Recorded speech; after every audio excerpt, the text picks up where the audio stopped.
Texans, greetings! The Texans open their 2018 regular season here at Gillette Stadium. Deshaun Watson is making his long-awaited return, and he hopes to be the first to lead this Texans team to their first ever win here in New England. Houston's defense is also back together again. J.J. Watt, Jadeveon Clowney, Whitney Merciless, and newly added Tyrann Mathieu. They hope to make today very, very uncomfortable for Tom Brady and company. We'll take you live to the field for warm-ups and answer your fan questions. All that and more. Texans Unlimited, presented by Verizon, starts now.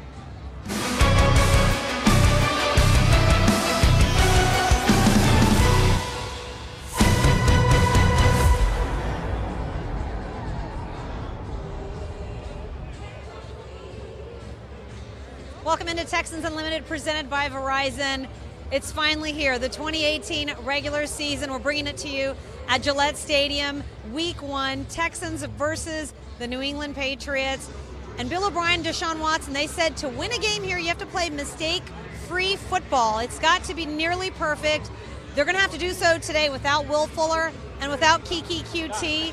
But Deshaun Watson, after 315 days, makes his return to the field. He says he's ready to do so. He threw for over 300 yards last year, becoming just the second rookie in NFL history to do so here at Gillette Stadium. He could be the first quarterback ever to throw for 300 years in back-to-back appearances for his first 2 starts. Let's see if he can do that today. Also, the Texans defense now back under the reins of defensive coordinator Romeo Crennel. He gets all of his weapons back. J.J. Watt, Jadeveon Clowney, Whitney Merciless, and the gang. They're all back together again, and they're going to try to put some pressure on Tom Brady. That's the only way to keep him off the field, is to get some pressure on him. And then the O-line. A lot of new faces added there. They're going to try to keep Deshaun Watson upright and healthy for today's game. They're also going to try to get the ground game going. And with more on that, let's take it to Drew Doherty, who is in the tunnel that the Texans are going to run out from when the game begins. Drew. Give me my phone.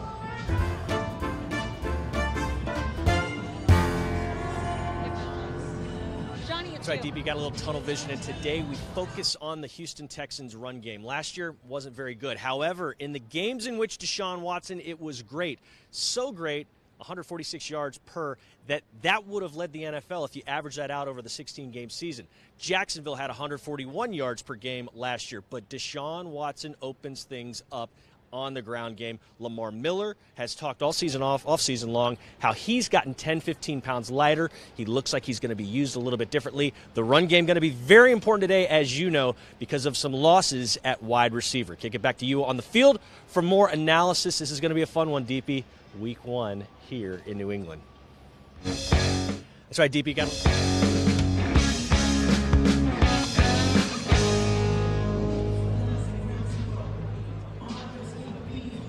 Welcome back, Texans Unlimited, presented by Verizon. Lots of famous faces here at Gillette Stadium, including this one, John Harris. Welcome into the show, Johnny.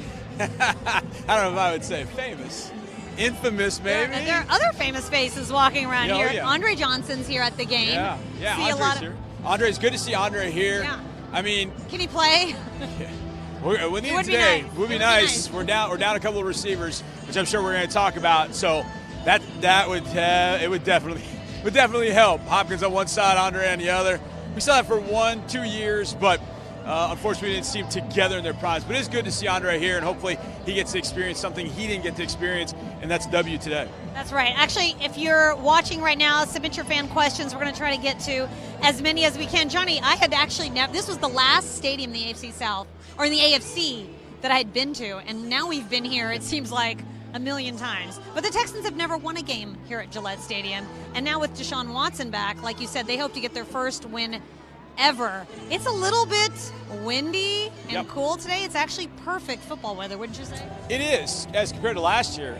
Oh no, last year was, last year was all right. It was the playoff game that was really. The playoff game was really cold because that was in January. But last year, I always wear quarter zip with my shirt and tie, always on the sideline. Last year, I had to take quarter zip off because I was going to die. It was about 95 down here on the turf last year. Walked out this morning and it was 55.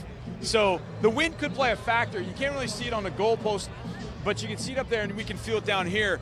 When it kicks in, going this way behind me, which would be my right, going to my left, that's when you're going to take your shot, because that's when the wind's behind you. Kicking the other direction, I was watching Kaimi kick field goals going that way, and he can usually blast it from 55 plus. He barely made it from 50, so the wind is pretty strong coming this way. So that'll be when you got to take your shots when you're going in this direction. So it will be a factor today. So that'll be something to definitely keep an eye on. All right, we mentioned the inactives, among them obviously Will Fuller. He was somebody that we were watching throughout the week. Kiki QT, they're both not playing today. So Denise wants to know who's going to be the team's second receiver today, obviously with no Will. You've got Hopkins. Who's going to step up in Fuller's place? Ryan Griffin. Oh, you went tight end. Well, he got a touchdown here last year. Well, this is what I say. When people ask me who's the second wide receiver, I look at it as pass-catching threats. Like, who's the second pass-catching threat? For the Patriots, so Lamar Miller could be in that mix, It could be Lamar Miller. It could be Griffin. It could be the two other tight ends. But we're talking just truly receivers. I think you're going to see Bruce do his thing inside, as he always does. And I think you're going to have Sammy Coates and Vincent Smith on the outside. And I think today we'll see some more Vincent Smith, the rookie. And I think he's very intriguing.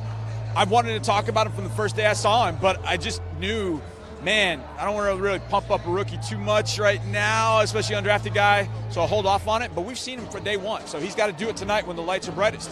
Let's talk about Vincent Smith for a bit, because a lot of people don't know a lot about him. What does he do well in this receiving game? Well, as Brian Gaines told me before the game, he's got elite traits. He can run. He's got size. That's exactly what you're looking for in a wide receiver. And he's got pretty good hands. But I think you can get him the ball in a lot of different areas on the field, and he'll be able to do something positive. And that's going to be the thing today. Which other guy steps up? Is it Griff? Is it Vincent? Is it Sammy? Is it one of the running backs? Is it somebody we're totally not even expecting? Is it one of the new tight ends? Possibly, exactly. And I think Jordan Thomas can play a role number 83, so I'm looking to see what he's able to do. He didn't catch a ball in the preseason in a game, but he had a really good training camp. I wouldn't be surprised to see them look up 83 early on. All right, Chris wants to know, is Andre Johnson there? Obviously, Andre Johnson is here. He was on our flight coming up, and I talked to him. He said, I want to be there when they win their first game at Gillette Stadium, which I thought was really telling. Yeah, absolutely. And when you think about this team in particular, there's 2010, Kareem Jackson and John Weeks. That was when they started. The last time this team beat the Patriots was 2009. So nobody's experienced a win against the Patriots over there other than Zach Fulton, who did it in the opener last year for the Chiefs, and Joe Webb when he was with the Buffalo Bills last year. Nobody else has ever experienced a win against the New England Patriots. And not to mention up here, the number of losses that we have had. DB, I'll put it in perspective. We got close last year, though. It's 9,093 days. 25 years. October 17th, 1993, since a Houston professional football team beat the Patriots in Foxborough. 25 years. All those streaks can go out the window today with a W. That's right. All right. Kevin wants to know, how many carries will Lamar Miller get today? Obviously, no Deontay Foreman. He entered the season on PUP, so it's Lamar Miller and Alfred Blue, but we expect him to get a majority of those carries. Well, I mean, Lamar can get 50 carries today. I'm joking. I would imagine they're going to try and get between 15 to 18 for Lamar and then try and spread it out with Alfred Blue. And Buddy Howell's active today. He's 6'1", 225. He's a big guy with some good feet, so it'll be interesting to see if he gets some time today or if he is strictly special teams.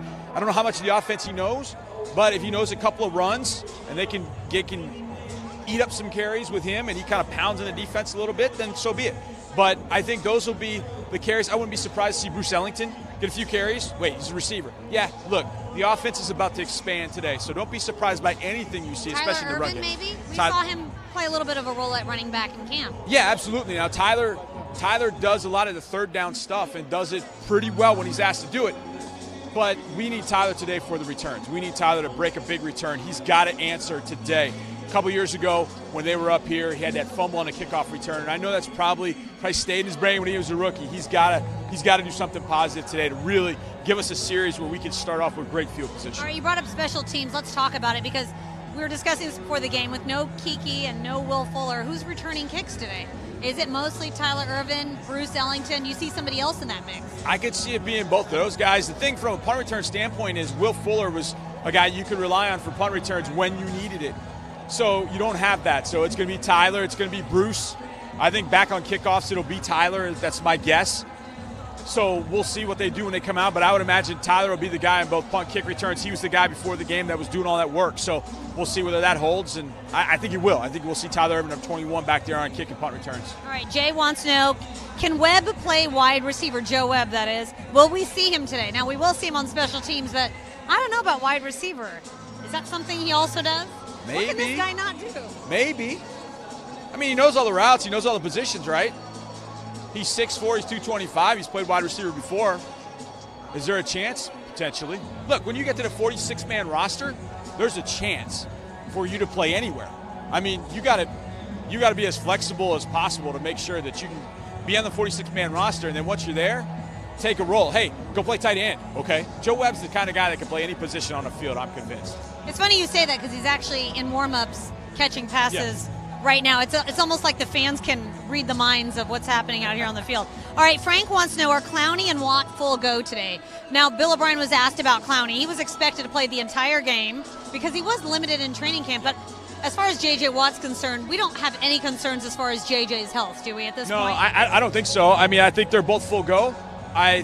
Look, I don't know that you want either one of them to play every single snap this game. That's why you have that depth on the defensive line. So you don't need them to play every single play, and you don't need Whitney to play every single play. There'll be some things scheme-wise you'll have to do where they can each get a rest, but they'll be a factor today for sure, all day. All right, it's not a question, but I'm going to ask you. Trevor Daniels making his NFL debut, no Shane Leckler. This is the first time I've been a part of this team with no Shane Leckler. What do you expect from him today? What does he need to do? Is it, what do you think is going through his mind on a day like today? Get the first one off. Literally just get the first one off. And hopefully we don't see too much of him today. Right, exactly. And my hope is that his first punt is with the wind going this way, because if he does that, he could potentially just hit a rocket, and that would be fantastic. So it'll be interesting because Riley McCarron looks like he'll be the punt returner for the Patriots. And that name sounds familiar. He was in Texans camp last year before he got hurt and then snapped up by the Patriots. So you'll have a couple of inexperienced guys, one returning and one punting when the Texans do punt the football. And like you said, hopefully that's not a plentiful occurrence today. All right, Johnny, I'm going to get your keys to the game, but first let's do some shout-outs. A lot of people watching from a lot of different places. Juan from San Luis, Mexico. Eric from York, Nebraska. Liz from Iowa. Kathy from Germany. Silas from Philadelphia. Shane from Midwest City, Oklahoma. Cynthia from El Paso. Missy from Marietta, Georgia. Wonder if she likes the shot. Marsha from Las Vegas. I think we've got a lot of people in that part of the country watching. Yes. All right, final thoughts for today's game. Johnny, what's your big key to the game? If you're limited to just one thing. Don't beat yourself. Patriots are going to beat you. Make the Patriots beat you. Don't beat yourself. And you've done that in the last couple of years. Last few games, you've had opportunities to win a game, but you threw a pick last year that they turned into the points right after the pick. 2 years before that, in the playoff game, threw a pick right over here. In the game the week before, earlier that year, you had 2 punt returns or 2 kickoff returns right over there and one right there for fumbles that they turned into touchdowns.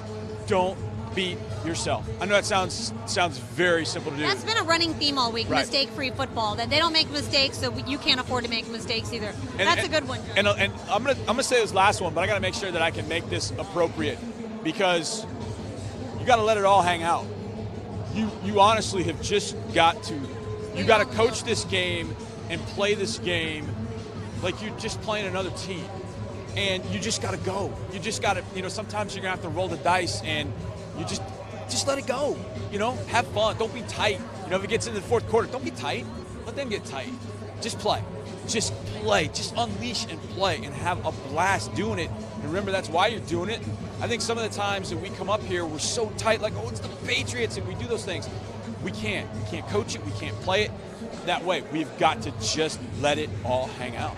I was going to say, just make the day as miserable as possible for Tom Brady. Actually, in training camp last year when he had the joint practices, he got so frustrated because every single play, Watt was in his face or Clowney was in his face. I want to see that in live action in today's game, because the best way to beat Tom Brady is just to keep him off the field. Well, yeah, absolutely. We've hit him the last 2 years. I've stood on these sidelines and watched us just beat him up one side and down the other. I mean, it's been brutal, and yet he still throws for 3 touchdowns or 5 touchdowns or whatever it is. You just got to keep coming. You just got to keep answering, because he's going to answer you. You got to answer him. You got to just keep rolling and keep coming in waves every single play, every single time. If you do that, you got an opportunity to beat these guys. All right, good step. First, Texans Unlimited presented by Verizon in the books. We'll have all your coverage right after the game on HoustonTexans.com. And you can listen to this guy, John Harris, with more of his insight into the game. He'll be cheering with every touchdown. You can hear that as well on Sports Radio 610. Thanks so much for watching. And as always, go Texans. Gillette